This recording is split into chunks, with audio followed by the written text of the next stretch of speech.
Hello students, welcome back to the class of 9th standard. Today we are going to continue the chapter Whatever We Do written by Clifford Martis. ಆತ್ಮೀಯ ವಿದ್ಯಾರ್ಥಿಗಳೇ, ಇವತ್ತು ನಾವು what ever we do ಅನ್ನುವಂತಹ ಗದ್ಯ ಭಾಗವನ್ನು ಮುಂದುವರಿಸೋಣ. ಬರೆದಂತಹ ಲೇಖಕ ಕ್ಲಿಫಾರ್ಡ್ ಮಾರ್ಟಿಸ್ ಅವರಾಗಿದ್ದು, ಈಗಾಗಲೇ ಈ ಪಾಠದಲ್ಲಿ ನಮಗೆ ಮೊದಲನೆಯದಾಗಿ ತಿಳಿದಿರುವಂತಹ ವಿಷಯವೆಂದರೆ whatever we are going to do we must have to do it better.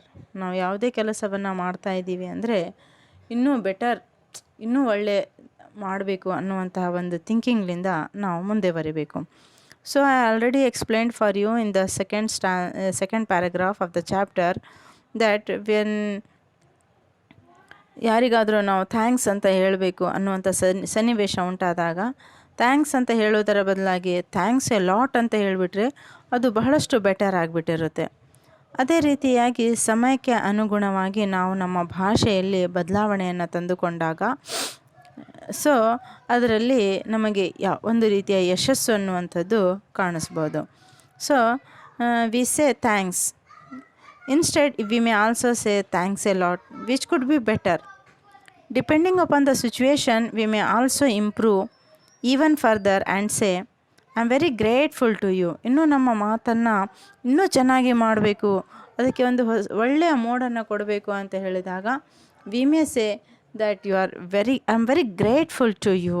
ಮತ್ತು ಇನ್ನೂ ಹೇಳಬೇಕು ಅಂತ ಹೇಳಿದಾಗ you have been of great help ಅನ್ನುವಂತಹ ಅದಕ್ಕಿಂತ ಹೃದಯದಿಂದ ಹೇಳುವಂತಹ ಮಾತು I thank you from the bottom of my heart. So ಈ ರೀತಿಯ ವಾಕ್ಯಗಳು, ಪದಗಳು ಮನುಷ್ಯ ಸಮಾಜದಲ್ಲಿ ಒಂದು ತರಹದ ಒಳ್ಳೆಯ ಥಿಂಕಿಂಗ್ಸ್ಗಳನ್ನು, ವಾತಾವರಣವನ್ನು ಕ್ರಿಯೇಟ್ ಮಾಡಿಬಿಡ್ತವೆ. This was a simple case of expressing gratitude. But when we think of a little more we can learn to do or say things in a better way by giving some thought to our action or speech. I had an appointment with a person who was senior to me in our erstwhile company. I was a bit late and trying to make amends. I said, I'm sorry I made you wait.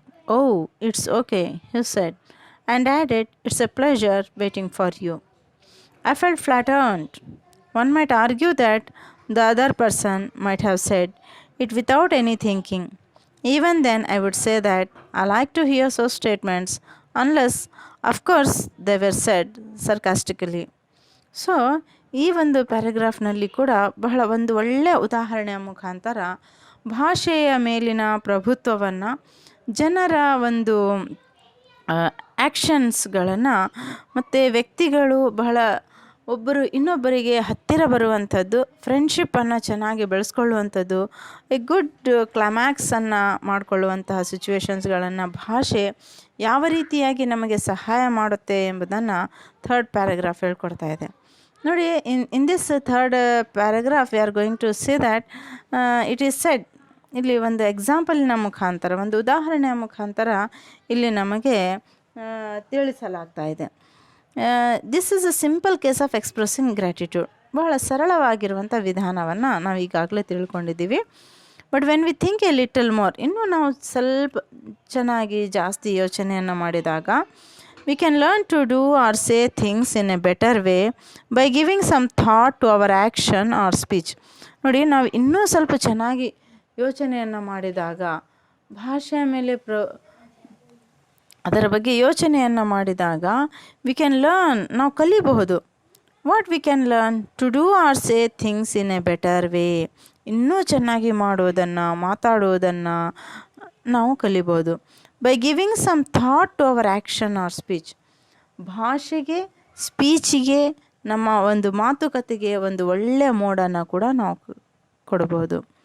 ಒಂದು ಸಲ ಹೀಗೆ ಆಯ್ತಂತೆ. ಏನಂದರೆ, I had on appointment with A person. ಇಲ್ಲಿ writer, ಲೇಖಕ ಒಂದು ಉದಾಹರಣೆಯನ್ನು ಹೇಳ್ಕೊಡ್ತಾ ಇದ್ದಾನೆ. ಏನು, ನನಗೆ ಒಂದು ಸಲ ಒಬ್ಬ ವ್ಯಕ್ತಿಯನ್ನು ಭೇಟಿಯಾಗುವ ಒಂದು ಅಪಾಯಿಂಟ್ಮೆಂಟ್ ಸಿಕ್ತು. Who was senior to me in our erstwhile company. ಒಂದು ಕಂಪನಿಯಲ್ಲಿ ಅವನು ಸೀನಿಯರ್ ಆಗಿರ್ತಾನೆ, ಇವನು ಜೂನಿಯರ್ ಆಗಿರ್ತಾನೆ, ಚಿಕ್ಕವನಿದ್ದಾನೆ, ಜೂನಿಯರ್ ಇದ್ದಾನೆ. ಸೀನಿಯರ್ಗೆ ಭೇಟಿಯಾಗುವ ಒಂದು ಅವಕಾಶ ಒದಗಿಸಿ ಬರ್ತಾ ಇದೆ. ಅವಾಗ ಇವನಿಗೇನಾಗ್ಬಿಡುತ್ತೆ, ಒಂದು ಸ್ವಲ್ಪ ಹೊತ್ತು ಲೇಟ್ ಆಗಿಬಿಡುತ್ತೆ. ನೋಡಿ, ಸೀನಿಯರ್ನನ್ನು ಭೇಟಿ ಆಗಬೇಕು ಅಂದರೆ ಮುಂಚೆನೇ ಹೋಗೋದು ಬಹಳ ಒಳ್ಳೆಯದು. ಇವಾಗ ಲೇಟ್ ಆಗಿಬಿಟ್ಟಿದೆ. It was a bit late and trying to make amends. ಇವಾಗ ಲೇಟಾಗಿ ಹೋಗಿಬಿಟ್ಟಿದ್ದಾನಲ್ಲ, ಅಲ್ಲಿ ಹೋಗಿ ಏನೋ ಏನೋ ಏನೋ ಏನೋ ಹೇಳ್ತಾ ಇದ್ದಾನೆ. ಲಾಸ್ಟಿಗೆ ಹೇಳ್ತಾನೆ, I said I am sorry I made you wait. ಇವನು ಜೂನಿಯರ್ ಹೋಗಿ ಸೀನಿಯರಿಗೆ ಹೇಳ್ತಾ ಇದ್ದಾನೆ, is going and explaining so what was the reason and lastly he states. ಲಾಸ್ಟಿಗೆ ಅವನು ಹೇಳ್ತಾ ಇದ್ದಾನೆ, ಏನಂತ ಹೇಳ್ತಾ ಇದ್ದಾನೆ, sorry I made you wait. ಇಲ್ಲ, ನಾನು ನಿಮಗೆ ವೇಟನ್ನು ಮಾಡಲಿಕ್ಕೆ ವೇಟ್ ಮಾಡಬೇಕಾಯ್ತು, ನನ್ನ ಸಲುವಾಗಿ ನನಗೆ ಲೇಟಾಗಿತ್ತು, ಹೀಗೆ ಹಾಗೆ ಅಂತ ಹೇಳಿದಾಗ ಎದುರಿಗೆ ಇರುವಂಥ ವ್ಯಕ್ತಿ ಎಷ್ಟು ಚೆನ್ನಾಗಿ ಮಾತಾಡ್ತಾ ಇದ್ದಾನೆ ನೋಡಿ. ಓಹ್ ಇಟ್ಸ್ ಓಕೆ, ಹೌದಾ ಹೀಗಾಯ್ತಾ ನೋಡಿ. ಅವನ ಭಾಷೆ ಯಾವ ರೀತಿಯಾಗಿ ಒಬ್ಬ ವ್ಯಕ್ತಿಯ ಮನಸ್ಸನ್ನು ಗೆಲ್ತಾ ಇದೆ. ಓಹ್ ಇಟ್ಸ್ ಓಕೆ, ಹೌದಾ, ಇಷ್ಟೇ ಹೇಳಲ್ಲ ಅವನು, ಮತ್ತೆ ಅದಕ್ಕೆ ಒಂದು ವಾಕ್ಯವನ್ನು ಆ್ಯಡ್ ಮಾಡ್ತಾ ಇದ್ದಾನೆ, ಕೂಡಿಸ್ತಾ ಇದ್ದಾನೆ. It's a pleasure waiting for you. ನೋಡಿ ಎಂತಹ ವಾಕ್ಯ ಹೇಳ್ತಾ ಇದ್ದಾನೆ. ನಿನಗೋಸ್ಕರ ನಾನು ವೇಟ್ ಮಾಡಬೇಕಾಯ್ತು ಅಂತ ಹೇಳ್ತಾ ಇದ್ದಿಲ್ಲ, ಅದು ಒಂದು ಥರದ ಪ್ಲೆಷರ್ ಆಗಿತ್ತು ನನಗೆ ಅಂತ ಹೇಳ್ತಾ ಇದ್ದಾನೆ. ಅದನ್ನು ಕೇಳಿಸ್ಕೊಂಡ ನಂತರ ಈ ವ್ಯಕ್ತಿಗೆ ಏನಾಗುತ್ತೆ, he was flattered. One might argue that the other person might have said that it without any thinking. Even then I would say that I like to hear such statements unless of course they were said sarcastically. ಇಂತಹ ಮಾತುಗಳು ಕೆಲವೊಂದು ಸಂದರ್ಭದಲ್ಲಿ ಅಪರೂಪಕ್ಕೆ ಹೊರಳ್ಬಿಡ್ತವೆ. So ಅದನ್ನು ನಾವು positive ಆಗಿ ಥಿಂಕನ್ನು ಮಾಡಿದಾಗ ಏನಾಗುತ್ತೆ ಅಂದರೆ, ನಮ್ಮ ಒಂದು ನಡವಳಿಕೆಯಲ್ಲಿ, ನಮ್ಮ ಒಂದು ಪರ್ಸ್ನಾಲಿಟಿಯಲ್ಲಿ, ಸ್ಕಿಲ್ಸ್ಗಳಲ್ಲಿ ಅದು ಬಹಳಷ್ಟು ಹೆಲ್ಪ್ಫುಲ್ ಆಗ್ತವೆ. When we speak about saying are doing things better, A question arises about comparison ಅಂದರೆ ಹೋಲಿಕೆಯನ್ನು ಮಾಡೋದು. ಹೌದಾ? When we speak about saying are doing things better, ಯಾವುದಾದ್ರೂ ಒಂದು ಕೆಲಸವನ್ನು ಅಥವಾ ಒಂದು ವಸ್ತುವಿನ ಬಗ್ಗೆ ಮಾತನಾಡುವಾಗ ಅದನ್ನು ಇನ್ನೂ ಬೆಟ್ರನ್ನಾಗಿ ಮಾಡಬೇಕು ಅಂತ ಹೇಳಿದಾಗ ಒಂದು ಪ್ರಶ್ನೆ ಉದ್ಭವಿಸುತ್ತೆ. Arises means a question arises ಅಂದರೆ ಒಂದು ಪ್ರಶ್ನೆ ಉದ್ಭವಿಸುತ್ತೆ. ಯಾವುದರ ಮೇಲೆ? ಅಬೌಟ್ ಕಂಪ್ಯಾರಿಸನ್, ಹೋಲಿಕೆಯ ಮೇಲೆ. Because better usually follows than. ನೋಡಿ, ಯಾಕೆ ಅಂದರೆ ಇಲ್ಲಿ ವರ್ಡ್ಸ್ಗಳಿಗೂ ಕೂಡ ತನ್ನದೇ ಆಗಿರುವಂಥ ಒಂದು ಅರ್ಥ ಅಡಗಿದೆ. Because better usually follows than. Better ಅನ್ನುವಂಥ ಪದ ಕಾಮನ್ ಆಗಿ ದ್ಯಾನ್ ಅನ್ನುವಂಥ ಪದವನ್ನು ಫಾಲೋ ಮಾಡ್ತಾ ಇರುತ್ತೆ. Wise people say that we should compare our self with our own selfs. Wise people means intelligent people, ಜಾಣ ವ್ಯಕ್ತಿಗಳು. ಏನಂತ ಹೇಳ್ತಾರೆ, ನಾವು ಇನ್ನೊಬ್ಬರ ಜೀವನದ ಜೊತೆ ನಮ್ಮ ಲೈಫನ್ನು ಕಂಪೇರ್ ಮಾಡಕೂಡದು. We should not do that. We should not compare our life with others. Wise people, intelligent people, what they say, ಅವ್ರೇನಂತ ಹೇಳ್ತಾರೆ, we should compare our self with our own selfs. ನಮ್ಮ ಜೀವನವನ್ನು, ನಮ್ಮ ಗತಿಸಿರುವಂತಹ ದಿನಮಾನಗಳನ್ನು ಮುಂದೆ ಇಟ್ಕೊಂಡು ಅದನ್ನೇ ಕಂಪೇರ್ ಮಾಡಿ ನಾವು ಜೀವನವನ್ನು ಅರ್ಥ ಮಾಡ್ಕೊಳ್ಬೇಕು. We must have to compare our life with our self. ನಮ್ಮ ಲೈಫನ್ನು ನಮ್ಮ ಜೊತೆಯಲ್ಲಿ ನಾವು ಕಂಪೇರ್ ಮಾಡ್ಕೊಳ್ಬೇಕು, ಇನ್ನೊಬ್ಬರ ಜೊತೆಯಲ್ಲಿ ಮಾಡಬಾರ್ದು. ಇದನ್ನು ನಾನು ಹೇಳ್ತಾ ಇಲ್ಲ. Writer is saying that wise people say like this, intelligent people say like this. ಜಾಣ ವ್ಯಕ್ತಿಗಳು ಹೇಳ್ತಾರೆ, I should compare my performance of last year and see whether I am doing better or not now. ಯಾವ ರೀತಿಯಾಗಿ compare ಮಾಡಬೇಕು? ಇವಾಗ you are children, ಹೌದಾ? ನೀವಿನ್ನು ಸ್ಟೂಡೆಂಟ್ಸ್ಗಳು, ನಿಮ್ಗೆ ಹೆಂಗೆ ಮಾಡ್ಕೊಳ್ಬೇಕು? ನೀವು ಫಾರ್ ಎಕ್ಸಾಂಪಲ್ ಇಲ್ಲಿ ಲಾಸ್ಟ್ ಇಯರ್ ಅಂತ ಹೇಳಿದಾನೆ, ನಾನು ನಿಮಗೆ ಒಂದು ಸಿಂಪಲ್ ಎಕ್ಸಾಂಪಲನ್ನು ಕೊಡ್ತೀನಿ. ಟೆಸ್ಟ್ಗಳು ನಡೀತಾ ಇರ್ತವೆ, ಮಂತ್ಲಿ ಟೆಸ್ಟ್ಗಳು ನಡೀತಾ ಇರ್ತವೆ. You have to compare your self with your own. ಇದರ ಅರ್ಥ ಇಷ್ಟೇ, ನಿಮ್ಮ ಲೈಫನ್ನು, ನಿಮ್ಮ ಜೀವನವನ್ನು ನಿಮ್ಮ ಜೊತೆಯಲ್ಲಿಯೇ ನೀವು ಕಂಪೇರನ್ನು ಮಾಡ್ಕೊಳ್ಬೇಕು. The best example is of the test. Monthly ಟೆಸ್ಟ್ಗಳು ಏನು ನಡೀತಾವೆ, ಯೂನಿಟ್ ಟೆಸ್ಟ್ಗಳು. ಸೊ ಆ ಟೆಸ್ಟನ್ನು ನೋಡಿದಾಗ ಈ ತಿಂಗಳು ಫಾರ್ ಎಕ್ಸಾಂಪಲ್ ಜೂನ್ನಲ್ಲಿ ನಡೆದಿರುವಂಥ ಟೆಸ್ಟ್, ಜುಲೈನಲ್ಲಿ ನಡೆದಿರುವಂಥ ಟೆಸ್ಟ್, ಅದರಲ್ಲಿ ಏನಾದರೂ ಬೆಟರ್ ಆಗಿದೆನಾ? ನೀವು ಮುಂದೆ ಹೋಗಿದ್ದೀರಾ? Have you gone ahead or have you lost your percentage? ನೀವು 80 ಇರೋದನ್ನು 90 ಮಾಡ್ಕೊಂಡಿದ್ದೀರಾ? ಅಥವಾ 90 ಇರೋದನ್ನು ನಿಮ್ಮ ಪರ್ಫಾರ್ಮೆನ್ಸ್ 30-40ಗೆ ಬಂದಿದೆನಾ? You have to compare your life with your own. So this is the very best example. Comparing the life with yours own is the very good example. One of the ways in which we can do better is by adding words to our actions and also adding actions to our words. ಇನ್ನೂ ಬೆಟರನ್ನಾಗಿ ಮಾಡ್ಕೊಳ್ಬೇಕು, ಇನ್ನೂ ಚೆನ್ನಾಗಿ ಮಾಡಬೇಕು ಅಂತ ಹೇಳಿದಾಗ ಏನು ಮಾಡಬೇಕು ನಾವು? Adding words to our actions, ನಮ್ಮ ಆ್ಯಕ್ಷನ್ಸ್ಗಳಿಗೆ, ನಮ್ಮ ಕೆಲಸ ಕಾರ್ಯಗಳಿಗೆ ಒಳ್ಳೆಯ ಭಾಷೆಯನ್ನು ಕೊಡಬೇಕು. You have to add good words. ಮತ್ತು ಆ್ಯಕ್ಷನ್ಸ್ಗಳಿಗೆ to our actions and also adding action to our words. ಮತ್ತು ಕೆಲವೊಂದು ಸಂದರ್ಭದಲ್ಲಿ ಏನು ಮಾಡಬೇಕಾಗುತ್ತೆ? ವರ್ಡ್ಸ್ಗಳಿಗೆ ಆ್ಯಕ್ಷನನ್ನು ಕೊಡಬೇಕಾಗುತ್ತೆ. ಹೀಗೆ ಮಾಡಿದಾಗ ಏನಾಗುತ್ತೆ? ನಾವು ಬೆಟ್ರನ್ನು ಫೀಲ್ ಮಾಡೋದಕ್ಕೆ ಪ್ರಾರಂಭವನ್ನು ಮಾಡ್ತೀವಿ. Let me tell you about an incident. ಹಾಗಾದರೆ ಬನ್ನಿ, ಇಲ್ಲಿ ಕಥಾಗಾರ the writer is saying one of the incident, ಒಂದು ಘಟನೆಯನ್ನು ಹೇಳ್ತಾ ಇದ್ದಾನೆ. ಆ ಘಟನೆ ಏನಾಗಿದೆ? I was waiting for the lift. Lift ಅಂದರೆ ಎತ್ಕೊಂಡು ಹೋಗೋದಲ್ಲ. ಫಾರ್ ಎಕ್ಸಾಂಪಲ್ ಮಲ್ಟಿ ಸ್ಟೋರಿಡ್ ಬಿಲ್ಡಿಂಗ್ಸ್ಗಳಲ್ಲಿ ಇರುತ್ತೆ ತಾನೇ, that's lift. I was waiting for the lift. The lift came down and I found that 2 fellows, should not I say persons or even better gentlemen, started removing packets which were fully occupying the lift. I noticed that they did the job fairly fast, giving men an impression that they did not want to delay me. In a little while, they finished the job and I got into the lift and went to my training center.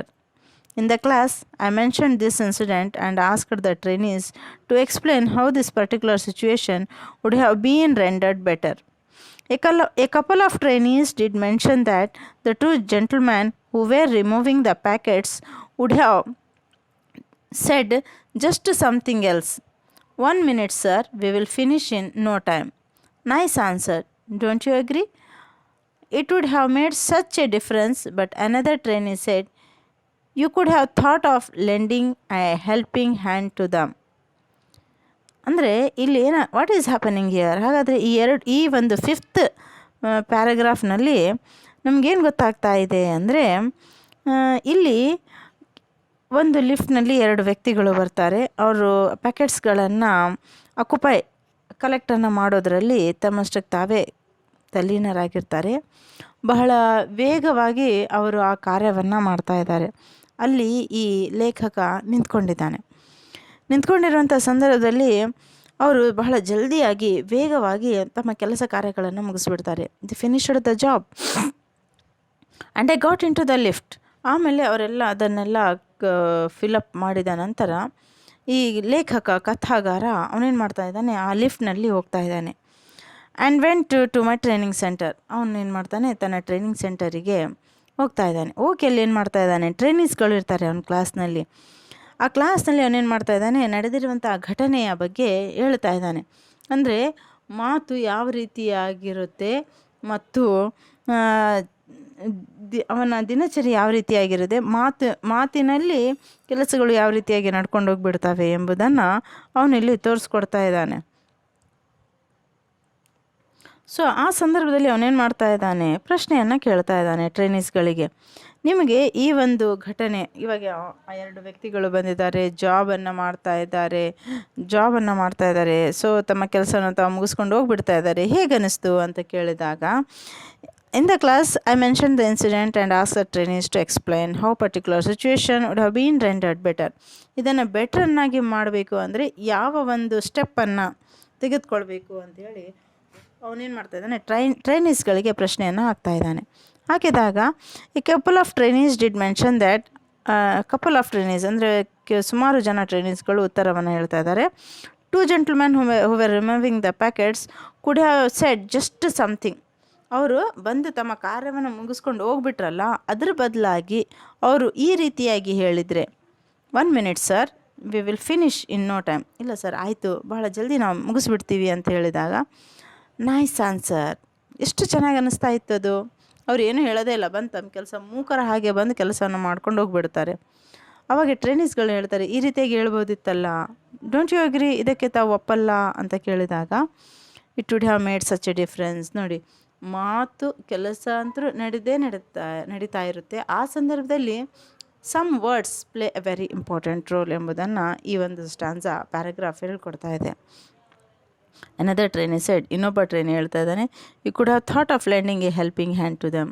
ನೀವು ಕೂಡ ಅವರಿಗೆ ಸ್ವಲ್ಪ ಸಹಾಯವನ್ನು ಮಾಡಲಿಕ್ಕೆ ಅವ್ರು ಮಾತಾಡಿದರೆ ಮುಂದೆ ಹೋಗಬಹುದಿತ್ತು ಅನ್ನುವಂತಹ ಮಾತು ಗೊತ್ತಾಗ್ತಾ ಇದೆ ಅಂಥೇಳಿ. ಹಾಗಾದರೆ 6th ಸ್ಟ್ಯಾನ್ಸನಲ್ಲಿ ಏನಿದೆ, you go to a shop and ask for something.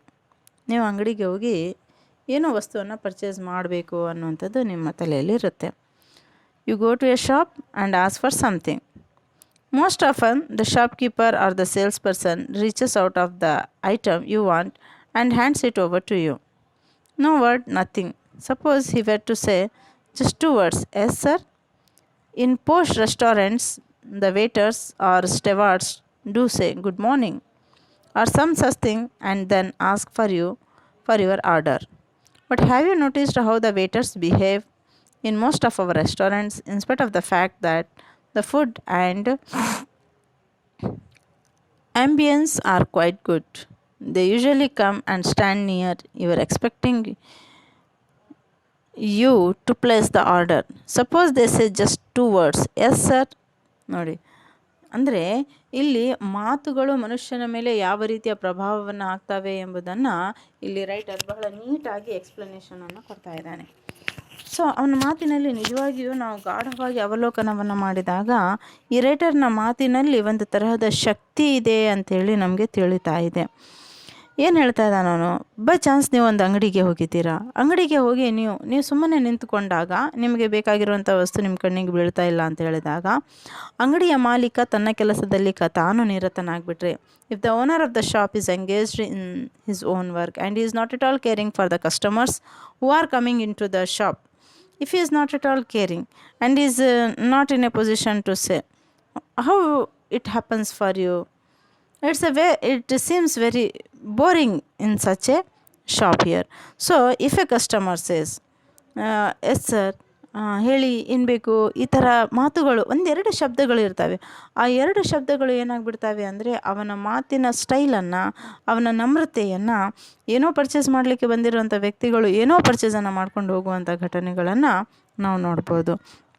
ನೋಡಿ, ಕೆಲವೊಂದು ರೆಸ್ಟೋರೆಂಟ್ಸ್ಗಳಲ್ಲಿ ಕೂಡ ಏನಾಗ್ತದೆ, ವೇಟರ್ಸ್ಗಳು ಬಂದು ಗುಡ್ ಮಾರ್ನಿಂಗ್ ಸೆಷನ್ ಇದ್ದರೆ good morning, good afternoon, good evening ಅಂತ ಹೇಳುವಂಥದ್ದು.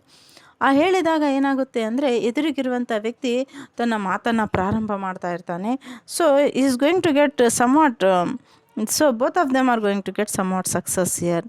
ಸೊ ಕೆಲವೊಂದು ರೆಸ್ಟೋರೆಂಟ್ಸ್ಗಳು ಇರ್ತವೆ, ಬಹಳ ನೈಸಾಗಿರುವಂಥ ಡಿಶಸ್ಗಳು ಇದ್ದಾವೆ ಅನ್ನುವಂಥ ಒಂದೇ ಒಂದು ಪರಿಣಾಮವಾಗಿ they are not ready to ask anything, they simply come and just stand in front of you. ಬಂದು ಮೂಕರ ಹಾಗೆ ನಿಮ್ಮ ಪಕ್ಕದಲ್ಲಿ ನಿಂತ್ಕೊಂಡ್ಬಿಡ್ತಾರೆ. ಅವಾಗ ನೀವೇ ಏನು ಮಾಡಬೇಕಾಗುತ್ತೆ, ಕೆಲವೊಂದು ವಸ್ತುಗಳಿಗೆ ಆರ್ಡ್ರನ್ನು ಕೊಡಬೇಕಾಗುತ್ತೆ. ಅವರು ನಿಮ್ಮ ಆರ್ಡ್ರಿಗೆ ಮಾತ್ರ ವೇಟನ್ನು ಮಾಡ್ತಾ ಇರ್ತಾರೆ. ಒಂದು ವೇಳೆ ಅವರು 2 ಶಬ್ದಗಳನ್ನು ಎಸ್ ಸರ್, ಹೇಳಿ ಸರ್, ಏನು ಬೇಕು, ಈ ರೀತಿಯ ಮಾತುಗಳು ಏನಾಗ್ತವೆ ಅಂದರೆ ಮನುಷ್ಯನ ಚಲನವಲನಗಳಲ್ಲಿ ಡಿಫ್ರೆನ್ಸಸನ್ನು ತಂದು ಅವನಿಗೆ ತೃಪ್ತಿಯನ್ನು ತಂದು ಕೊಡ್ತಾ ಇರುತ್ತೆ. So in this way we are observing A number of situations. ಈ ರೀತಿಯಾಗಿ ಸುಮಾರು ಸಂದರ್ಭಗಳಲ್ಲಿ ಇಂತಹ ಕಾರ್ಯಗಳು ನಡೀತಾ ಇರ್ತವೆ. ಸೊ ಮಾತಿನಲ್ಲಿನ ಬದಲಾವಣೆ, the change in our speaking, if we make changes in our languages, we are going to get somewhat differences, and that differences are going to make a better situations. With that better situations, man is going to get somewhat success, and also he is going to get some good feelings. For example, if a shop is there, he is going to get good customers. In the same way, restaurants are there also many people may arrive because of the politeness, because of the gentle words that are spoken by the waiters or the owners of the shop. So in this way, let us follow in the next class what's going to happen in the further class. And in the further class we are going to observe about the doctors. ಮತ್ತು ಇಲ್ಲಿ ಮುಂದಿನ ಒಂದು ಕ್ಲಾಸ್ನಲ್ಲಿ ನಾವು ಡಾಕ್ಟರ್ಸ್ಗಳ ಬಗ್ಗೆ ನೋಡೋಣ.